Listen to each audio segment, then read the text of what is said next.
안녕하세요. 김태훈 목사입니다. 뚜벅뚜벅 메시지. 오늘은 이단 분별법 5번째.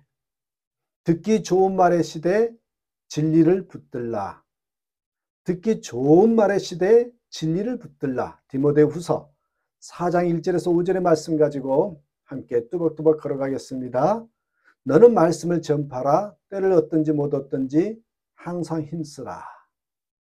여러분, 진리가 흔들릴 때 교회가 흔들린다 아시죠? 오늘날의 교회를 보면 이런 질문이 떠오릅니다. 왜 이렇게 많은 교회가 있는데 진리의 소리가 점점 희미해질까? 왜 이렇게 교회가 많은데 세상에 영향을 끼치지 못할까? 성경 공부도 많고 예배도 많고 콘텐츠도 넘쳐나는데 이 복음의 핵심은 점점 약해지는 것 같은 느낌이 듭니다. 바울은 디모데에게 이렇게 말했습니다. 사람들이 바른 교훈을 받지 아니하며 기가 가려워서 자기 사욕을 따를 스승을 많이 두리라. 그 말은 지금 이 시대를 정확히 설명하고 있습니다. 듣기 좋은 말은 넘치지만 진리를 전하는 말은 희귀하다는 것입니다. 여러분, 말씀을 전파하라. 이게 복음의 본질을 지키는 것입니다. 다른 거 좋은 말이 아니에요. 말씀을 전파하는 거, 복음의 본질을 지키는 거죠. 바울은 디모데에게 명령하죠. 너는 말씀을 전파하라. 때를 얻든지 못 얻든지 항상 힘쓰라. 여기서 중요한 단어가 있습니다. 때를 얻든지 못 얻든지. 상황이 좋을 때만이 아니라 불리할 때도 전하라는 것입니다. 진리를 전하는 사람은 타이밍을 기다리지 않습니다. 그는 시대를 따르지 않고 말씀을 따르는 사람이거든요. 왜냐하면 진리는 시대에 종속되지 않는 하나님의 말씀이기 때문에 그렇습니다. 여러분, 듣기 좋은 말의 유혹이요. 이 기가 가려운 세대에 있잖아요, 우리가. 그래서 듣기 좋은 말에 유혹됩니다. 지금은 기가 가려운 세대라고. 그래서 듣기 좋은 말의 유혹을 넘어가는 그런 시대입니다. 그래서 바울이 이렇게 말해요. 사람들이 기가 가려워서 자기 사욕을 따를 스승을 많이 두리라. 기가 가렵다. 여기 보세요. 기가 가렵다는 말은 진리가 아닌 자기 위로를 듣고 싶다는 뜻이거든요. 위로가 되는 말, 칭찬의 말, 인정의 말만 듣고 싶다는 거예요. 오늘날 얼마나 많은 메시지가 당신은 이미 충분히 괜찮습니다. 당신은 이미 충분히 괜찮습니다. 로 그렇게 끝나는지 아시죠? 보세요. 물론 저도 때로는 그런 것 같아요. 회개 없는 위로, 십자가 없는 축복, 제자들의 고난이 없는 믿음.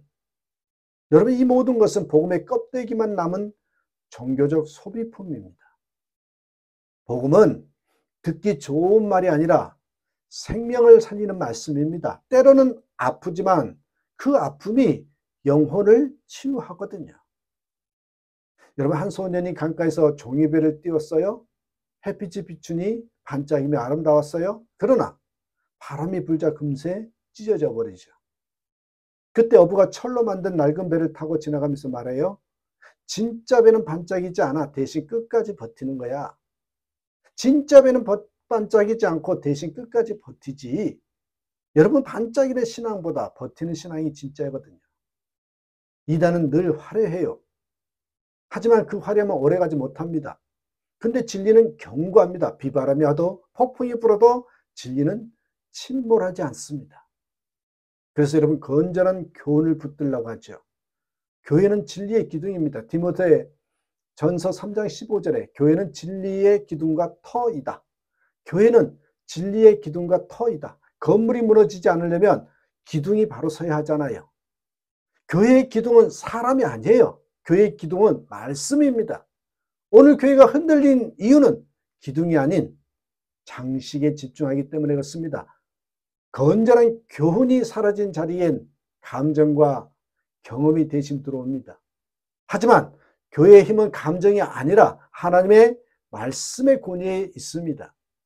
여러분, 목회자의 사명이 뭐예요? 말씀으로 영혼을 깨우는 것 아닙니까? 말씀으로 영혼을 깨우는 게 목회자의 사명입니다. 바울은 그래서 디모데에게 전파라고 명령하면서 그 이유를 이렇게 덧붙여요. 때가 이르르니 사람들이 진리에서 떠나 허탄한 이야기를 따르리라. 여러분, 이단은 새로운 이야기를 좋아합니다. 하지만 목회자는 오래된 복음을 전해야 합니다. 세상이 변해도 목회자의 사명은 변하지 않습니다. 진리를 지키는 파수꾼. 여러분, 목회자가 뭐예요? 진리를 지키는 파수꾼이잖아요. 그것이 우리의 부르심이잖아요. 그러면 마지막으로 여러분, 진리를 붙드는 실제적인 실천 방법이 뭐가 있는지 세 가지만 생각해 봅니다. 진리를 붙드는 세 가지 실천. 첫 번째, 말씀의 시간을 지키라. 하루 종일 제일 좋은 시간에 말씀을 묵상하십시오. 세상의 소리가 아니라 하나님의 음성이 먼저 들려야 되고 그걸로 먼저 무장이 돼요. 여러분, 기억하셔야 돼요. 말씀의 시간을 지키라. 두 번째, 교리를 배우라.